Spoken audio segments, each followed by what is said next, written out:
Salve, nobre! E aí? Saudações, meu nobre. Como é que você tá? Tudo bem? Só bem, e o senhor?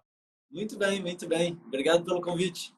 Poxa, eu que tenho uma honra aqui, pô, desde que assisti a sua palestra lá em janeiro e soube que você tinha um livro aí, eu falei assim, pô, eu tenho que convidar esse cara para falar no Café Literário. Não sei se você conhece aqui, mas o Café Literário é um espaço em que eu procuro divulgar lançamentos de livros, discutir livros e trazer novos escritores, galera que está produzindo material, levando cultura, levando conhecimento para a galera aí. E você, eu tenho uma honra de receber aqui. Eu fiquei muito impressionado com suas histórias.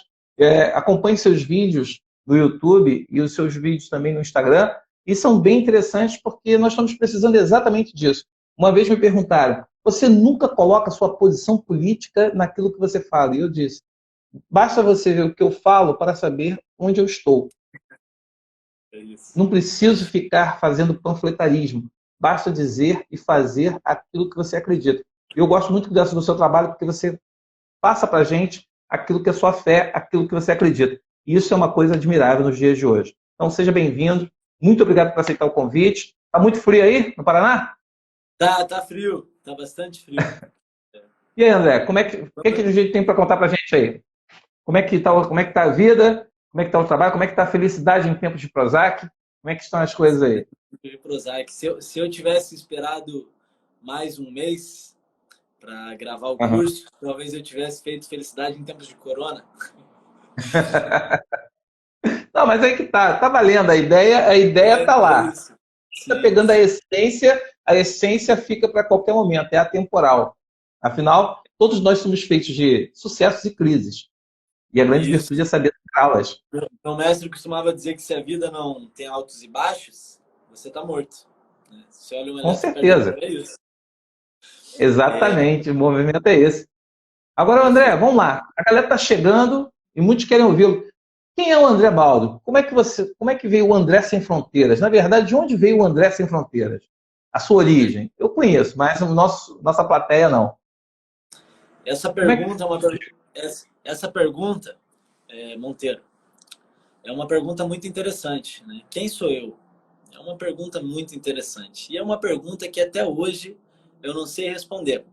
Mas falando um pouco sobre o André Sem Fronteiras, é uma identidade que eu vivo nesse momento. E nós criamos várias identidades ao longo da nossa vida, assim como nós criamos vários personagens. E com frequência nós esquecemos que nós somos os autores. E aí acontece um grande problema, né? Porque nós ficamos presos a histórias contadas por nós mesmos. Mas vou falar um pouco dessa história, né, que resultou num livro e que resultou no projeto Sem Fronteiras, né, que está destrinchado no livro, nas palestras e no canal do YouTube. Ah, Uhum. o projeto Sem Fronteiras ele surgiu, tal como o livro, como uma necessidade de devolver ao mundo os presentes que o mundo me trouxe. Tem um sábio indiano que diz que a alegria maior do que encontrar um tesouro é dividir um tesouro. E eu tive a oportunidade de verdadeiramente receber muitos presentes do mundo, alguns um tanto amargos também, né, como os roubos que eu vivi Uhum. ou outras perdas, mas muitos presentes maravilhosos e cada qual com a sua lição. Você é professor Sou e, professor de português. e eu tenho uma profunda reverência pelos professores e almejo ser um.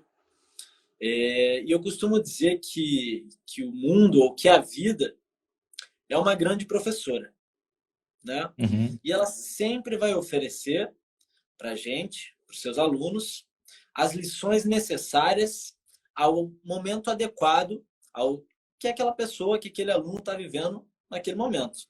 Só que, como boa professora, é uma professora justa. Ela vai dar a cada qual o conteúdo que cada um, e os desafios e as tarefas que cada um pode assimilar de acordo com o seu discernimento naquele momento da sua vida. E se a Uhum. gente prestar atenção nas, nas lições oferecidas pela vida, se a gente for um bom aluno, estiver atento a não presenciar as aulas, não ficar distraído. André, está congelando. Eu acho, você pode desconectar e conectar de novo porque está desconectar, Ah, congelando a imagem. Você está falando, está será? Por quê? congelando e está picotando.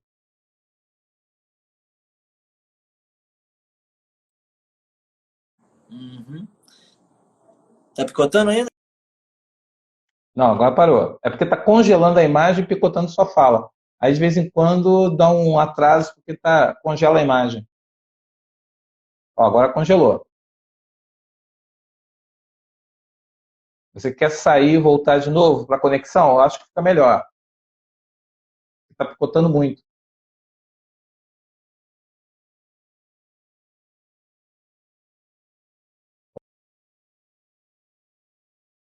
A internet sobrecarregada nesse horário é um horário meio cruel. É um horário em que nós temos muita gente fazendo live, muita gente rodando na internet e acaba congelando. Quem não sabe, o meu convidado hoje é André Sem Fronteiras. André, ele é conhecido por desenvolver um trabalho.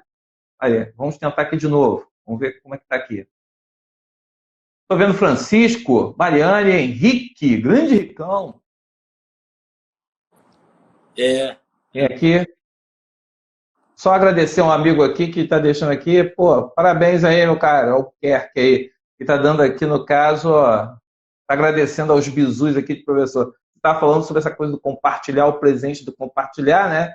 O meu grande Sim. presente é quando eu compartilho, eu vejo aqui o rapaz que deixa uma mensagem aqui, agradecendo aos bizus, as dicas que eu dei, que permitiu que ele estivesse agora na academia de bombeiro militar. Ele está aqui agradecendo.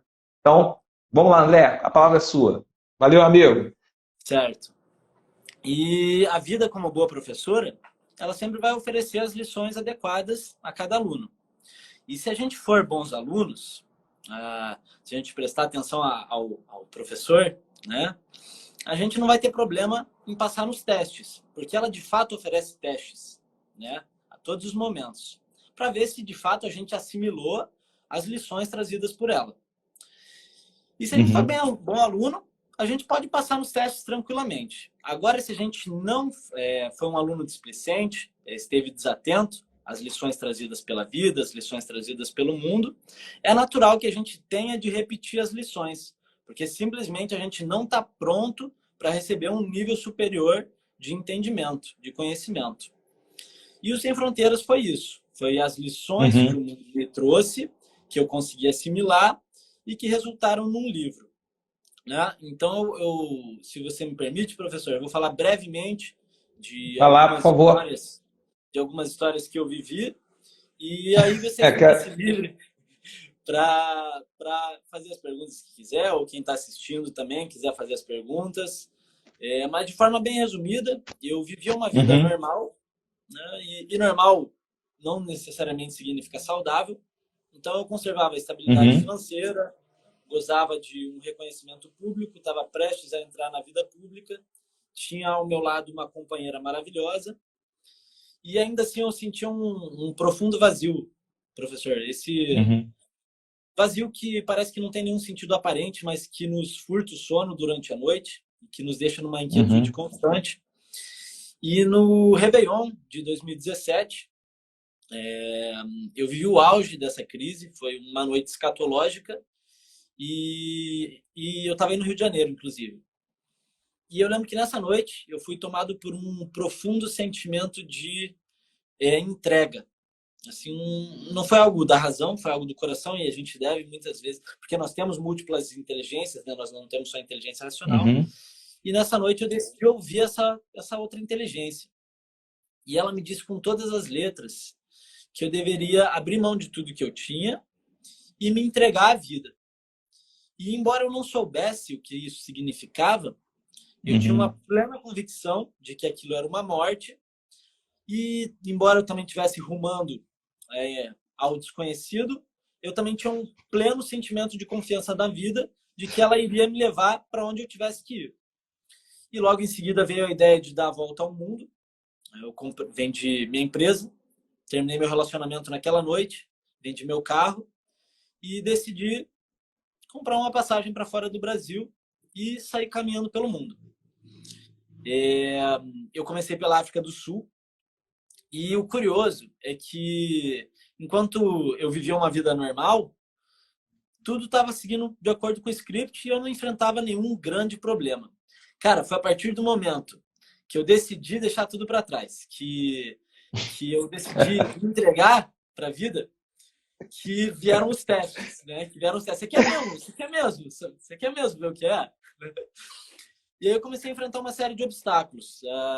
Já pouco antes de deixar o Brasil, eu fui chantageado pelo meu sócio.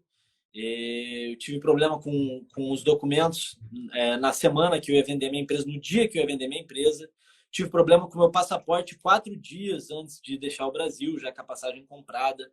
Tive problema com o meu carro, com meus relacionamentos pessoais, tudo que você possa imaginar. Mas decidi ir mesmo assim. Vou aos trancos e barrancos. E aí, no aeroporto de São Paulo, esperando meu voo para a África do Sul, eu tive meu primeiro roubo, né? Eu tive meu tablet roubado. Primeiro roubo. Primeiro, quer dizer, já era um segundo, né? Aí do cara, no mínimo. E o quarto, e o quinto. Aí vai embora. Mas tudo bem. E aí eu tive o meu tablet roubado, e não era nem pela questão material, mas era a questão de que todos os meus planos estavam presentes lá. Toda a minha programação, eu sempre fui uma pessoa extremamente controladora, estavam lá. Então, todos os meus planos, 3 meses de planejamento, foi para o ralo já antes de eu começar a viagem. Antes de eu começar a viagem, já foi tudo para o ralo. Eu falei, não, vamos lá. Eu vou atravessar o oceano e a má sorte vai ficar no outro continente. Cara, assim que eu desembarquei na África do Sul, com um mochilão, com essa cara de turista otário, eu fui assaltado por 3 caras que me fizeram ir até o banco e estouraram o limite de 3 dos 4 cartões que eu levei comigo. Aí depois eu fui roubado na Namíbia, fui roubado em Portugal 2 vezes por uma brasileira. Fui roubado na Índia e fui roubado até no Everest Base Camp. Pô, o Everest tá de brincadeira. O cara é muito... Mas eu sou meio... Professor, eu sou meio vacilão. Eu sou bem vacilão. É fácil me ganhar. É fácil me ganhar. Você tá me lembrando uma aluna que ela falava isso. Fala. Todo mundo olhava para ela e falava assim, essa é fácil, pode roubar. Ela dizia isso, eu morria de rir com ela. Mas, desculpa, pode continuar aí. É bom que a gente conta isso ainda agora, né? Para contar. Esses contratempos, no final das contas, acabaram por se revelar uma verdadeira bênção. Porque se eu não tivesse vivido todas essas situações e a viagem tivesse seguido como plano, eu não teria história para contar. Ia ter sido uma viagem legal, ia ter ficado, sei lá, pela Europa, que era onde eu planejava ficar, mas certamente não ia ter vivido as histórias que eu vivi. E por conta da diminuição dos recursos e dos outros contratempos que eu tive que ir readequando o meu roteiro conforme o caminho se apresentava. E acabei, em um certo momento, simplesmente assim, depois de me ferrar muito, simplesmente olhar assim e falei, cara, desisto de planejar, não tenho controle sobre nada, aceito que eu não tenho controle sobre nada e tá tudo bem. E seja o que você quiser, seja o que o universo quiser e vamos ver o que ele tem para me trazer. E aí, a partir desse momento, cara, coisas inimagináveis que eu jamais imaginei poder ter vivido começaram a acontecer. Né? Como foi a história de ir parar lá no Oriente Médio, de ser convertido ao Islã sem querer, de morar na caverna na Índia, de encontrar a sua santidade Dalai Lama, de ser atacado por rinocerontes selvagens no Nepal, de quebrar o pé subindo o Everest Base Camp, onde eu fui roubado. Foi uma sequência muito ruim, cara. Eu tava... Assim, cada loucura que eu passava, o meu velho, que é uma pessoa que eu escuto muito como mestre, ele pedia para eu voltar. E eu prometi para ele, não, essa vai ser a última loucura, o senhor fique tranquilo, que parou. Né? E eu falava para mim mesmo, para me preservar. Né? Eu falei, cara, meu corpo não vai aguentar, uma hora vai ficar pesado demais. Só que as aventuras, essas cretinas, elas insistem em aparecer, né? E elas aí vai uma atrás da outra. Uma atrás da outra. E eu não conseguia negar, sabe? Eu era seduzido. E Aham. essa do Everest eu já tinha passado, foi uma sequência muito doida. Eu vivia assim, num mês eu vivia a história da caverna, vivia a história de capturar uma naja-rainha que invadiu o meu hotel na Índia, e vivia a Manaja história Rainha? que invadiu o meu hotel lá na Índia. Lá é muito integrado a natureza com a civilização, então é bicho solto em tudo quanto é lugar. Lá, Caraca. esse mês em Rishikesh, que eu vivi a experiência de capturar a Naja-rainha que invadiu o meu hotel, nossa, eu fui atacado por um búfalo selvagem lá, fui atacado por gangues de macacos lá no nosso hotel. Gangue de macaco. Cara, eles são espertos. Gangue? Tá vendo? Até os macacos tentam me roubar, Monteiro. Aí é brincadeira. Gangue de macacos, essa aí é boa. Não, Monteiro, eles são espertos. Eles vêm um grupo por trás e de repente vem outro grupo e te fecha pela frente. De repente você tá preso. Uma gangue de macacos. Você tem que entregar a tua comida, senão você já era, cara. Lá no nosso hotel, Caraca. a recepção deixava um rodo atrás da porta. Eu fiquei olhando para que era aquilo, né? Eu perguntei, é porque chove muito? Ele falou, não, é para vocês espantar os macacos. E uma amiga minha que estava num acampamento lá, ela teve que sair do acampamento porque numa noite um tigre invadiu o acampamento e matou uma vaca, tipo, uns 30 metros assim, de distância Que dela. isso? É, muito doido. Caraca. É muito Aqui doido. estão falando que os animais te perseguem. Sim, Estão sim. falando. Foram. Essa, Oi. essa experiência toda aí, essa sequência, foi o quê? 1 ano, 2 anos? Quanto tempo durou isso aí? Foram Essa 8 meses. sequência? Há Ah, oito foram meses? 8 meses. Foram 8 meses de viagem, sim. É como eu senti que assim, sabe, que a vida não. A vida é a vida, em qualquer lugar do mundo. Entendeu? Então, uma coisa que eu gosto de dizer muito é que você pode aprender, você pode ser um bom aluno da vida, seja lá onde você estiver, desde que você preste Uhum, atenção, desde que você seja um bom aluno. uhum. Mas por você viver assim um ritmo acelerado, você está passando por vários. E eu fiz essa viagem muito rápido, assim, digamos que eu ficava, embora na Índia eu tenha ficado 3 meses, dificilmente ficava mais do que 2 dias num lugar. Eu queria ver muita coisa, eu estava com uma ânsia pela vida. Então eu meio que apertei o botão de acelerar e vivi assim a vida de maneira mais acelerada. Então eu pude perceber algumas coisas que a gente percebe ao longo da vida, mas de maneira talvez um pouco mais clara, por ver elas acontecendo explicitamente na minha frente, né? Como a impermanência, como é, é, a, a, o caminhar da vida, o que você aprende. Eu aprendi muita coisa subindo as montanhas, sabe? Eu aprendi muita coisa subindo as montanhas. Uhum. É, com certeza Você, você nessa também experiência aprendeu isso. dessa vida na Fala. caverna, você ficou na caverna, quanto tempo morando na caverna, cara? Foi na Foram Índia, três né, semanas. também? Foi na Índia também. Foi na Índia. Na caverna foram 3 semanas. 3 semanas na Essa caverna. percepção do tempo, como é que ficou? Você está falando sobre essa coisa do passar do tempo, como é que fica essa questão do tempo, morando na caverna? Lá, basicamente, meditação, né? Ou É não? isso. Eu fui lá literalmente para fazer nada. E, e fazer nada, às vezes, é bom. Fazer nada, às vezes, é bom. Né? Porque para que as coisas aconteçam, para que a criatividade surja, ou para que a gente possa aprender, é preciso que haja um espaço. Né? Como aquela história de um monge budista, um mestre, e um professor e um discípulo que ele tinha muito orgulho de todo o conhecimento que ele tinha. Então ele falava, eu já estudei tal obra, eu já li tal mestre, eu já fiz retiro em tal lugar. E ele chegou se vangloriando para esse professor. E esse professor estava enchendo uma xícara de chá enquanto ele conversava. E o aluno que queria ser aluno dele foi falando, né, de tudo que ele já tinha visto, tudo que ele tinha vivenciado. Uhum. E de repente o professor colocando chá começou a transbordar a xícara. E aí o aluno falou: "Ei, a xícara está transbordando, você não viu?"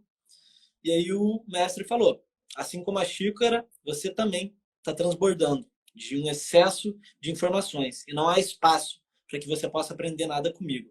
Então, se você quer aprender, é preciso que antes você se esvazie. Então, fui me esvaziar um pouco também. Sabe, professor? Eu saí Uhum. daqui cheio de certezas, achando que eu sabia muita coisa.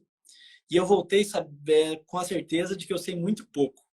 Né? Se a gente olha um dos homens mais sábios da humanidade, que é Sócrates, chegou à conclusão de que só sei que nada sei, ou que sei muito pouco. Então, Uhum. quem sou eu, né, para achar que sei alguma coisa? E a ignorância é motivadora, né, cara? A gente tem que ter a ignorância como algo que nos motive, de querer aprender, de querer saber, e até mesmo para gente, que a gente relativize o nosso conhecimento. Quanto mais eu leio uma obra, eu posso ler uma obra 10 vezes. Eu sempre falo isso, o Pequeno Príncipe da vida. Eu Maravilha. indiquei, eu indiquei o pessoal ler nono ano para que os alunos lessem A Reforma da Natureza de Monteiro Lobato. E aí vieram para mim, uns responsáveis vieram e falaram, mas isso é livro infantil. Eu falei, o livro, ele terá a idade do leitor. Se você é E também é. infantil, o seu olhar vai ser infantil.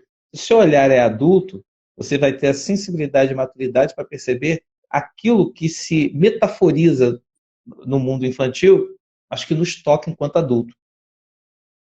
Tudo depende do Sim, olhar. sim. Como você olha. E eu acho. De fato, professor, de fato é. Eu acho que a gente desaprende muitas coisas importantes, né, que a infância já traz inerente a si. Acho que Uhum, aquela crítica do Saramago, no ensaio sobre a cegueira, retrata sim, bem isso.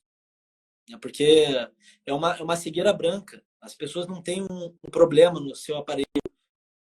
Está funcionando perfeitamente. E não está faltando luz. Né, porque a cegueira normal é uma cegueira negra, que não tem sim. luz. Então, é uma cegueira branca porque há um excesso de informação. A gente se satura com tantas opiniões, tantas informações, tantos conceitos, tantas ideologias, que muitas vezes a gente deixa de ver a realidade como ela é e passa a ver a realidade através desses filtros mentais que tornam ela distorcida, né? Umas lentes que distorcem a realidade. Correto. E você, no É, caso, depois disso tudo aí, eu estou assim, tentando acompanhar. O pessoal que está entrando aí, o pessoal pode perguntar ao André, terá o maior prazer. A Resende à Yoga vontade. disse que você tem histórias para contar durante 3 gerações aí. 3 gerações suas ouvirão suas histórias. Você, no caso dessas aventuras, assim, você falou que cada decepção, cada desafio era uma coisa que ativava em você um novo sentimento.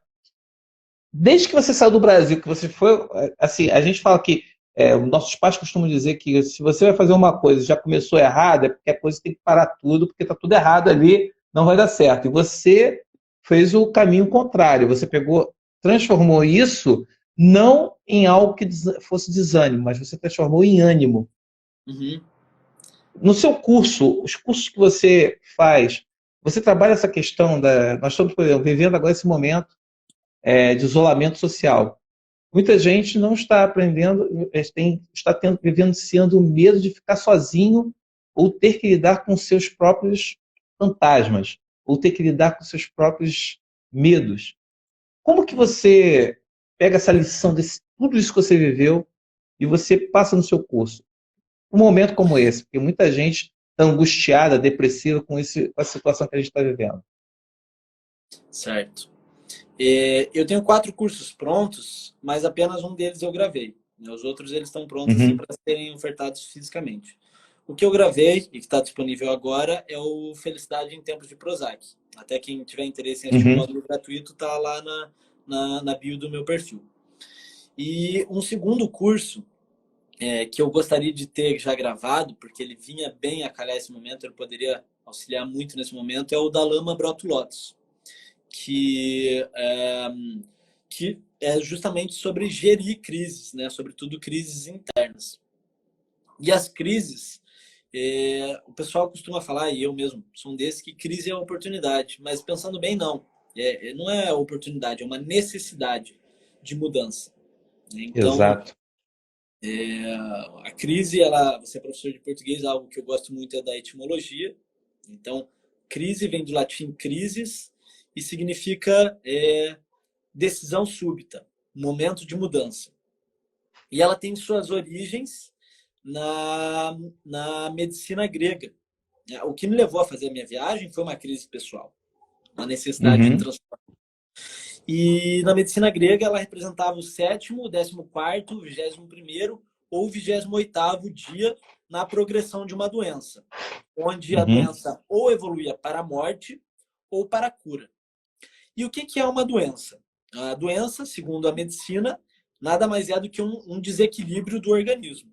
E nós temos o nosso organismo enquanto indivíduos, nós temos organismos sociais, a nossa sociedade, a nossa família, o nosso país, a biosfera. E quando há algum desequilíbrio, todo desequilíbrio invariavelmente vai levar a uma crise, né? Ou a um colapso e uma necessidade de reinvenção. Só que a natureza, a existência por si só, ela sempre vai buscar isso faz.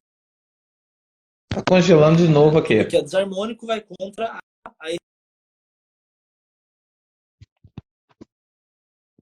Tá congelando, André. Tentar conectar. Alô? Internet, professor. Alô? Tá me ouvindo? É porque tá congelando aqui. Aí você tá falando que começou a picotar e até que congelou. E agora, quer sair e voltar de senão novo? Eu troco de internet. Tá congelando. Tô ouvindo, é porque você estava falando que estava picotando aí, não estava dando para ouvir direito por causa do congelamento da imagem.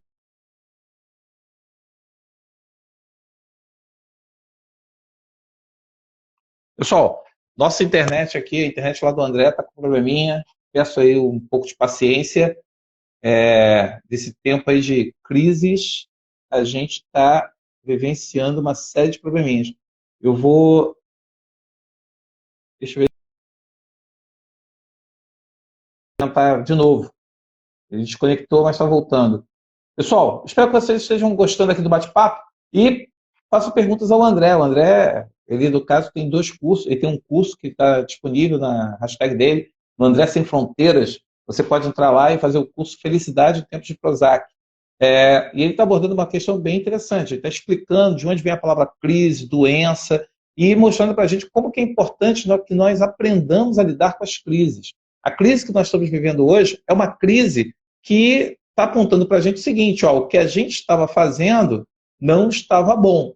Ou seja, a gente precisa lidar com isso. Também concordo, meu amigo. Se quiser fazer a pergunta para ele, aproveita quando ele voltar aí para a gente discutir, porque eu vejo muitos amigos que estão chateados, cansados com aquilo que está vendo no jornal, o excesso. A gente está vivendo um momento muito ruim, porque a gente está vendo muita questão da morte, a questão da ignorância, a intolerância, muitos sentimentos negativos estão nesse ambiente. E é nesse momento, no ambiente, é muito importante que a gente aprenda, nesse momento, a compartilhar coisas positivas. Amor, tolerância, empatia, e que a gente transmita coisas boas para as pessoas. E que a gente consiga transmitir isso. E essa questão da crise, o que o André está explicando para a gente é exatamente isso. Vamos ver se agora a gente consegue aqui, se a internet ali está legal. Voltou. Agora. Tá legal. Pode aí. Mas você estava falando de crise, doença, estava falando sobre a questão do desequilíbrio. Continua seu raciocínio. Sim. Então, você perguntou desse momento que a gente está vivendo. Eu acho que é um momento onde a gente tinha e tem muitos desequilíbrios e que é uma necessidade de reinvenção, sobretudo pessoal. As crises, se elas usadas de maneira consciente, elas podem ser benéficas. E também não tem problema nenhum deixar colapsar, deixar morrer algumas coisas que já não nos satisfazem mais, né? A gente vive muitas mortes ao longo da nossa vida. Mortes de identidades, fins de um relacionamento, troca de emprego, de carreira profissional. E isso faz parte. Vida e morte estão diretamente conectados. Então, hoje eu vivo essa persona do Sem Fronteiras, mas talvez em algum momento ela tenha que morrer, né? E tá tudo bem. Mas essa questão que você vê, né? essa persona que hoje você vive, como que você consegue, ou como que você interage, as pessoas que se aproximam de você, como que o André Sem Fronteiras consegue inspirar e ser inspiração dessas pessoas? Qual você acha que é o seu dom de ser uma pessoa que inspira a felicidade, que inspira o bem das pessoas? Como que você faz essa autoavaliação? Você ser essa pessoa que é inspiradora para os outros. É, eu gosto sempre de dizer, e para lembrar a mim mesmo, para me recordar, que eu não estou na condição de professor de ninguém, de mestre de ninguém. E que eu sou apenas um buscador. Então, eu tenho muitas questões a resolver, muitas dúvidas em relação à vida, em relação a mim mesmo. Só que filosofia, como diz um grande amigo meu, é só uma coisa. Filosofia é uma coisa. É sinceridade. Você ser sincero com você mesmo. Então, dentro dessas minhas questões, eu procuro olhar com elas para a sinceridade, né? O que é crença minha, o que é verdade, como eu posso, o que eu preciso desenvolver a mim mesmo, o que está me afetando, e eu faço dessa minha busca um compartilhar. Então, eu convido outros buscadores que vivem as mesmas situações, os mesmos medos, os mesmos traumas, ainda que se expressem de maneiras diferentes, a participar dessa busca. E eu começo meu livro dizendo isso, né? Alertando, como Dante, na Divina Comédia, que abandonem toda a esperança e que não esperem encontrar ali no livro nenhum arquétipo rematado sobre o viver ou uma fórmula pronta para a felicidade, né? Que é um caminho único a cada um. Mas assim como Sócrates dizia que ele não podia ensinar nada a ninguém, ele apenas poderia fazer as pessoas pensarem, eu também digo que eu não posso ensinar nenhum caminho para ninguém, mas eu posso instigar as pessoas a caminharem. Pô, bacana. E esse daí, o seu livro, ele trabalha basicamente, como é que você dividiu o livro? A pessoa que tiver interesse em comprar o livro, o que ela vai, você apontou um caminho aí, o que você oferece ao livro. Quais são os passos que você definiria assim, do seu livro, do seu trabalho, que você está oferecendo às pessoas? Inclusive a Camila Pombo acabou aqui de acenar aqui, ela é seguidora do seu canal aí, e ela, no caso, está acenando aqui. E a Ana Tércia está dizendo o seguinte: é possível um processo de autoconhecimento sem humildade? Ana Tércia, que pergunta maravilhosa. Que pergunta maravilhosa. Eu digo que não. Eu digo que não. Primeiramente dizendo que eu não sei de muita coisa, mas o próprio Gandhi falava isso e eu tive a oportunidade de estudar ele em loco, na Índia. Foi um dos motivos de eu ter ido para a Índia. Tive a oportunidade de ir lá no museu dele, no memorial dele, tá lá onde está o corpo dele. E ele dizia exatamente isso. Ele diz assim, as pessoas me olham como se eu fosse um grande mestre, alguma coisa, mas eu digo que não há nada absolutamente de especial em mim. Eu sou um ser humano tão frágil quanto qualquer outro. Admito que possuo humildade para olhar para os meus problemas e reconhecê-los. Então ele colocava que a única coisa diferente que ele tinha dos outros e que poderia fazê-lo sábio era ser humilde para reconhecer os próprios erros. Então, se o autoconhecimento, que é um conhecer a si próprio, um desenvolver a si próprio, implica diretamente em humildade para reconhecer o momento que você se encontra atualmente e você vê com clareza, com sinceridade, que é a premissa básica para a filosofia, os seus erros e imperfeições. Porque a partir do momento que eu não reconheço um problema, eu não posso lidar com ele. E negar a existência de uma doença ou de um problema não impede ela de te afetar. Ele só se torna inconsciente, o que se torna ainda mais perigoso, porque eu não sei do perigo que eu estou lidando. Quando eu estou vendo, ao menos eu sei. Então, a humildade é premissa básica para o autoconhecimento e para o desenvolvimento pessoal. Eu não sei se você chegou a ver os meus vídeos ontem ou essa semana, e foi uma semana assim realmente complicada. E eu estava um momento que eu estava lançando um livro sobre um curso sobre felicidade e que eu estava enfrentando uma série de obstáculos internos, externos e dilemas pessoais. E eu achei muito válido compartilhar esse momento, né, para que as pessoas não criem uma aura de perfeição sobre mim e para que eu não crie isso. Né, para lembrar que eu sou só um buscador e que enquanto eu tiver for imperfeito, eu ainda tenho que aprender. Né? E porque o conhecimento ele é como uma ilha, né? E o oceano, o desconhecido, é como o oceano que circunda essa ilha. Então, conforme você for expandindo a sua ilha de conhecimento, maior vai ser o seu grau de contato com o desconhecido. Alô? Alô? Tá congelando de novo. Oi. De novo? Conseguiu ouvir o que eu disse? Fica congelando. Não, deu para ver aí, só que a imagem tá. O pessoal tá vendo o André, parece que tá vendo vários espelhos que estão assim distorcendo a imagem, mas é até legal, porque aí você está falando uma coisa bem bacana, que eu estava lendo seu texto ontem, do Dia das Mães, e bem profundo o que você estava escrevendo ali sobre essa relação, né? Porque muita gente, por exemplo, muitas pessoas revelam estar vivenciando, por exemplo, nesse período de quarentena, de isolamento, depressão. Outras pessoas falam da ansiedade. Há pessoas que não estão sabendo trabalhar esses dois movimentos. E muitas vezes as pessoas confundem a depressão com tristeza, com desânimo, e ela não consegue, como você falou, a pessoa tem humildade muitas vezes, ou a pessoa não tem noção do que é isso.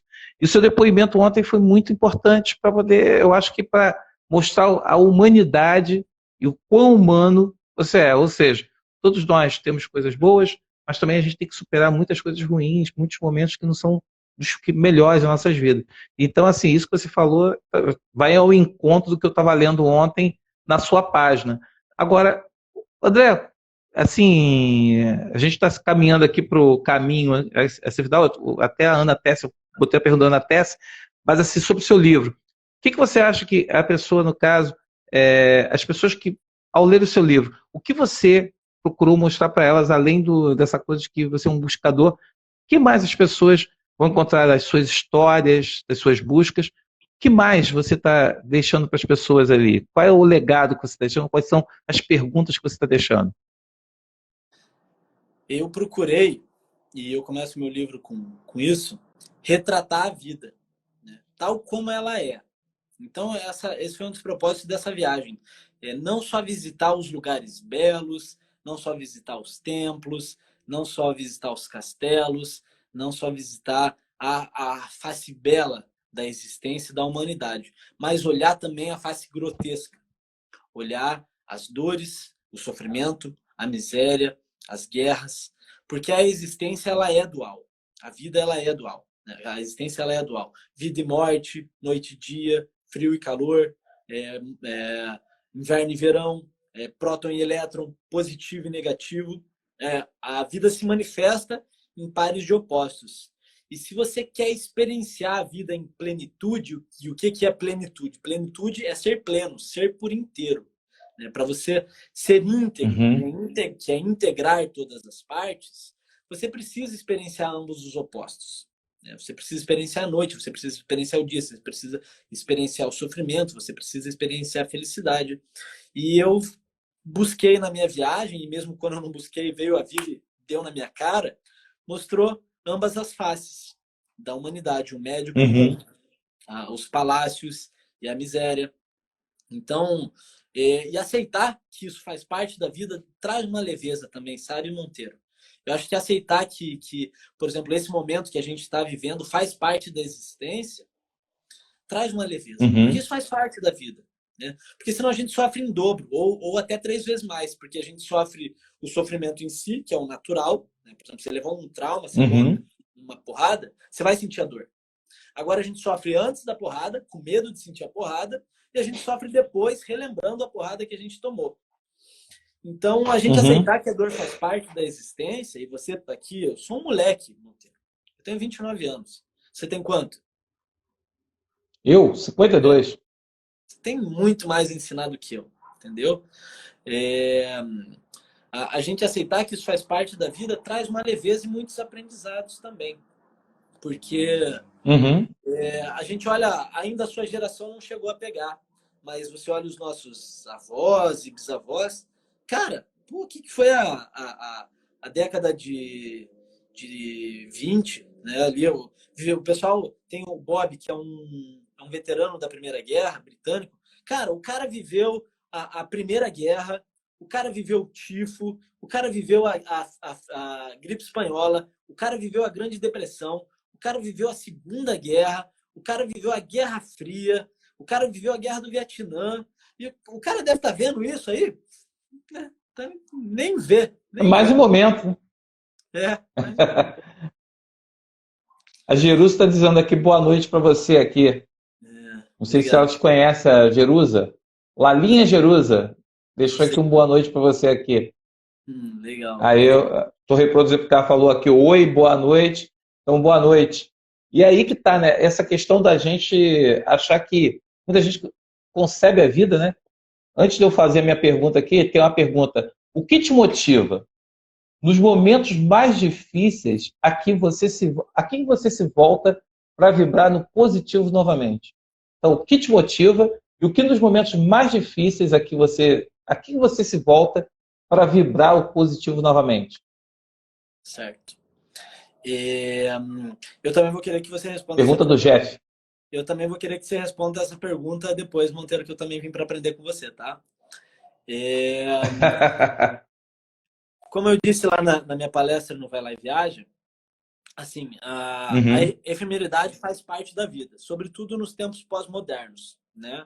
Então a gente vive muitas coisas efêmeras. O sistema econômico que a gente vive, os sistemas políticos, a tecnologia e aí, muitas vezes até mesmo as nossas relações, né? As relações hoje são completamente diferentes do que há 50 anos atrás. Os uhum. casamentos, a relação pai-filho. Então, tudo é efêmero, né? Heráclito já dizia isso. Mas se tudo é efêmero e eu não consigo mudar a mudança, negar a mudança, como é que eu faço para encontrar uma base sólida?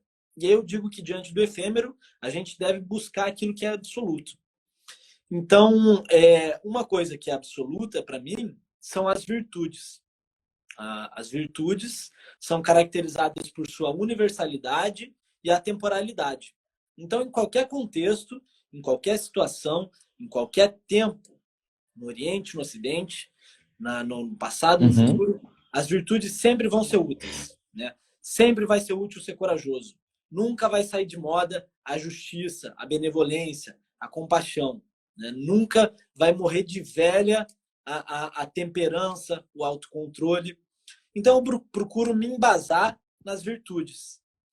E o que me motiva é justamente esse caminho da eudaimonia, que é o caminho de realização de si próprio, que é um caminho trilhado pelas Uhum. virtudes. É que os filósofos gregos eles já propunham dois caminhos. O modelo hedônico, que é o modelo de você saciar os seus prazeres, né? Viver uma boa vida, comer bem, beber Uhum. bem, ter uma casa boa. E, e o segundo caminho, que é o eudaimônico, que é o caminho de autorrealização, de autoaperfeiçoamento, que é o caminho das virtudes. E o caminho dos prazeres, hedônico, ele pode Uhum. trazer alguma satisfação momentânea. Só que é uma satisfação impermanente, porque ela está atrelada ao objeto gerador do prazer. Uma vez que esse objeto, ou essa pessoa, ou essa condição se esvai, a gente volta a uma condição de sofrimento. Então, é um sofrimento condicionado, uma felicidade condicionada. E é isso que propõe também as filosofias do Oriente, como o budismo, o hinduísmo, que dizem que o nosso sofrimento está atrelado aos nossos desejos. Então, eu procuro repousar naquilo que é absoluto. Bacana. O Jeff está perguntando aqui para você também. O que você pensa sobre a frase? A felicidade é o caminho e não o destino. É isso. Porque cadê o destino, professor? Me mostra o destino. Cadê o destino aqui agora? Cadê ele? Né? Porque o Osho fala muito disso. Quando a gente coloca a dependência da nossa felicidade num destino, na concretização de um objetivo, isso nunca vai se realizar. Porque o objetivo está lá. E você está aqui. Uhum. E você está sempre aqui. E não existe outro lugar senão o aqui e agora. Me mostra o passado, me mostra o futuro. Einstein já falava isso, né? A física relativística moderna fala isso, que o que existe é um contínuo presente. E eu acredito que é assim, que os planos, as metas, os objetivos, eles cumpram sim com o seu papel no sentido de oferecer um norte, né? Um horizonte, como são as utopias, por exemplo, que nos fazem caminhar, Uhum. mas que a gente nunca vai alcançar em absoluto. Que a gente nunca vai alcançar em absoluto. Então aí você vai realmente, de fato, Assim, aprendendo a usufruir o próprio caminhar em direção a isso. correto. E é E uma coisa você, interessante, professor? né? Porque eu, É, aí que tá, eu acho muito interessante quando a gente debate, quando a gente discute, a Lalinha está aqui reclamando que não dá para ver você direito. A imagem está meio distorcida aqui. E aí, ó, eu antes de responder, tem uma pergunta da Ana Tércia aqui. Você que conheceu vários lados da Índia, me explica como um país tão espiritualizado pode ser tão desigual socialmente? Pergunta de Ana Tércia. perfeito. O meu capítulo falando sobre a Índia começa justamente sobre isso. Falando sobre isso. Que a Índia é um país de contrastes. Por isso que a gente tem um choque de realidade quando a gente chega lá. Porque você vê tecnologias super avançadas, né? A Índia é um polo tecnológico, ao mesmo tempo que tem pessoas vivendo como há milhares de anos atrás. Você vê empreendimentos mega milionários, ao mesmo tempo que você vê pessoas à margem desses empreendimentos definhando em miséria. E você vê ah, um país que tem um profundo sentimento de respeito, uma relação extremamente harmônica com a natureza e com a vida ao seu redor, e que é um dos países mais poluídos do mundo. Então a Índia é um país de contrastes, né? Justamente isso, ela é um país que vai mostrar ambas as faces da vida. Ambas as faces da vida. Então, o sentimento que eu tive na Índia foi justamente um sentimento de vida. E a Índia é um país que não é para você compreender racionalmente. Se você for tentar compreender racionalmente a Índia, você está perdido.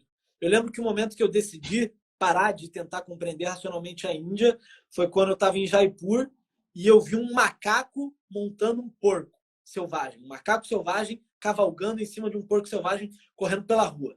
Aí foi um momento assim que meu cérebro pirou, assim, que eu falei, cara, eu Bugou. desisto. Que eu desisto de tentar compreender racionalmente. A Índia é um país para ser vivido. A Índia é um país para ser vivido. Não é para ser entendido, é para ser vivido. Como a vida. Aham. Porque é E algo o que povo pode ser. indiano, como é que você vê? Oi?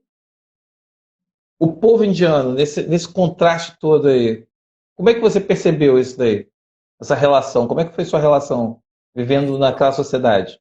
é impossível falar do povo indiano como se fosse uma massa amorfa, uma coisa só, porque é o povo mais diversificado que eu já presenciei. Monteiro, eles têm 31 idiomas oficiais. 31 idiomas oficiais e mais de 5 mil Caramba, dialetos. Mais de 5 mil que dialetos. isso? Centenas de religiões. Cara, eu vou daqui para, como se fosse do Rio de Janeiro para Duque de Caxias, é outra língua, é outra religião, é outro contexto, mas eles têm algo em comum, Uhum. que é essa busca por algo que transcenda, né? A sabedoria védica Hum. é algo que eles têm em comum. Então, acho que essa espiritualidade, essa busca pelo Supremo, pelo autoconhecimento, pela transcendência, é algo que une a Índia. É algo que une a Índia. Mas, de resto, cara, é um país tão diferente quanto alguém pode ser. A Lalinha está mandando aqui para você uma pergunta, não, um comentário. Gostei da resposta. Usa uma tese da minha vida, nunca, na minha vida, nunca fazer de uma pessoa a sua felicidade, mas fazer que ela participe dela. Pois se um dia ela partir, deixará saudade que com o tempo vai passar. É o comentário da Lalinha aqui para você. Então, gostou da resposta? Usa a tese. Na minha vida, nunca fazer de uma pessoa a sua felicidade, mas fazer que ela participe dela. Pois se um dia ela partir, deixará saudade, e com o tempo vai passar. Legal. aquela coisa, né? Onde está a felicidade? Eu falo isso muito para as pessoas. Se você não está feliz, não queira achar felicidade de outra pessoa, porque você vai tornar outra pessoa infeliz e provavelmente você vai se decepcionar, porque a pessoa talvez não terá a resposta que só você pode dar, a resposta do que seria a sua felicidade. Eu acredito que você aí no curso, queria que você falasse, porque o nosso tempo está acabando, que você falasse do seu curso, aí o que você está, como é que a pessoa pode se participar, o que a pessoa vai vivenciar. Falasse um pouco dele agora aí, Felicidade em Tempos de Prozac. Então vamos lá, galera. Como ser feliz em 5 minutos. O O curso, importante é ser feliz. ele, ele apresenta vários caminhos, ele apresenta vários conhecimentos, ferramentas, técnicas e sabedorias acerca da felicidade. Então, são 9 módulos, e lá eu trago a filosofia grega clássica, eu trago a perspectiva da psicologia positiva em cima da felicidade, do que é felicidade. Eu trago a abordagem oriental, as filosofias orientais, o que elas propõem como felicidade, quais caminhos elas propõem. Eu trago a abordagem da neurociência, eu trago a abordagem da psicologia humanista, do poder da escolha. Então, eu procuro oferecer vários caminhos, dentre os que fizeram sentido para mim, para que a pessoa possa Uhum. também ter acesso a uma grande quantidade de ferramentas e, a partir disso, fazer a sua própria busca, né? Ninguém Bacana. pode... Você falou disso, a amiga, me fugiu o nome dela, a Aninha, fez esse comentário de que a gente não pode colocar dependência da nossa felicidade de outras pessoas. E é isso, realmente a gente não pode. Ninguém, nada e nem ninguém tem o poder de nos fazer feliz. Esse é um poder que cabe tão somente a nós mesmos, né? Você não pode, ela não é um atributo a ser colocado. Você não pode embutir a felicidade num carro. Você não pode pegar lá e colocar ali do lado do porta-luva ou em cima do para-brisa, e tal como é uma pessoa, né? São todas projeções que nós fazemos em cima daquilo, que nós mesmos alocamos esse sentimento em outro lugar, algo que está dentro da gente e que nós fazemos. Olha só que loucura! A gente faz esse movimento de pegar algo que nos pertence e colocar em algo externo a gente, e faz um movimento de tentar buscar algo que já nos pertence. Então é muito doido. E a É gente faz dela loucura. cada vez mais distante, sobretudo no modelo que a gente vive, no modelo que promete uma felicidade, modelos de felicidade inalcançáveis. E a gente compra esses modelos, né? Eu vi muita gente sendo feliz com uma tanga, cara, morando numa caverna. E assim, eu não também digo que se você acha que você precisa ser pobre para poder ser feliz, também é algo que você está se enganando, porque você também está colocando a sua dependência da felicidade numa questão externa. É justamente não depender de nada disso. Justamente não depender de nada disso. Interessante, né? O PH está mandando aqui para você o seguinte, uma questão. Em tempos como esse, onde temos excesso de informação, como podemos esvaziar um pouco de tudo isso? Acho que a pergunta se responde, né? Desliga um pouco das informações. É claro, a gente tem que estar atento ao que está acontecendo, só que uma resolução que eu fiz comigo mesmo, justamente por estar me perturbando com esse excesso de negatividade, foi de eu vou olhar uma vez por dia só os noticiários e tá bom. O que eu preciso ver num dia tá Estou bom. fazendo a mesma coisa. Não precisa Estou fazendo mais. a mesma coisa. Senão é masturbação mental, cara. É masturbação mental. Com certeza. Uma angústia E atrás da outra, né? entendeu? E só vira notícia aquilo que foge da normalidade. E O aí? bem, dificilmente você vai ver o bem estampado no jornal. Isso é bom, porque o bem é vulgar, o bem é o cotidiano, o bem é o comum. O mal é o que faz as tragédias, os infortúnios, embora estejam acontecendo constantemente, eles fogem da regra. Eles fogem da regra. E por isso viram notícia. Aí, o Jeff está botando aqui a nossa última pergunta, para fechar. Como Perfeito. evitar focar demais no futuro e viver mais no presente? Uma forma rápida, assim, para nosso amigo Jeff pensar. Tá. Eu vou responder essa pergunta, Monteiro, com uma experiência, tá? Então eu quero que todo mundo, inclusive você, inclusive eu, simplesmente pare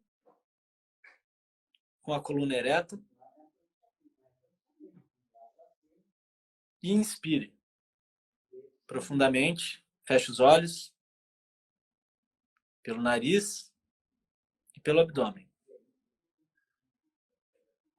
E expire, fazendo o caminho inverso, esvaziando o peito, abdômen. E mais uma vez a gente inspira, inflando o abdômen, o tórax. E expira. Uma última vez. Inspirando.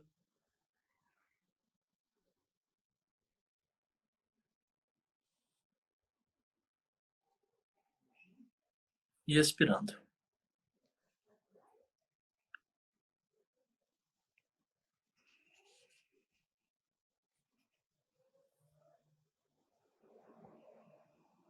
Eis a resposta. A respiração. Eis a resposta. A respiração é uma excelente ferramenta para a gente trazer a nossa atenção para o agora. Porque ela harmoniza o nosso sistema nervoso simpático e parasimpático. Ela harmoniza o córtex pré-frontal com o nosso sistema límbico. E ela é uma ferramenta que está com a gente em qualquer lugar, enquanto a gente está vivo. Né? Graças a Deus, né? André. Muitíssimo obrigado. Muito obrigado. Professor. Muitíssimo obrigado pelo convite e profunda reverência pelo seu trabalho.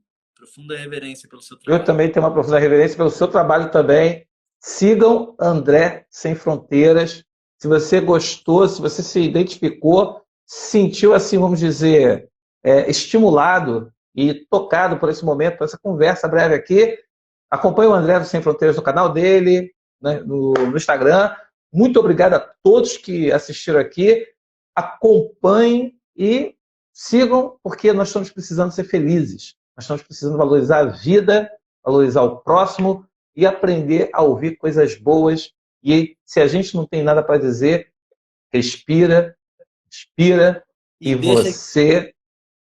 E deixa que o silêncio fale, e deixe que o silêncio fale por si só. Exatamente. André, de novo, muito obrigado. Professor, pessoal, quem também não conhece, quem veio do meu perfil e não conhece o perfil do professor, faço esse convite a conhecer o canal do professor Monteiro, que tem canal no YouTube também, né, professor? Sim, do Monteiro, tá lá. Muitas aulas grátis. Muitas aulas grátis. Ensinar. Muitíssimo obrigado, professor. É o compartilhar. De nada, meu amigo.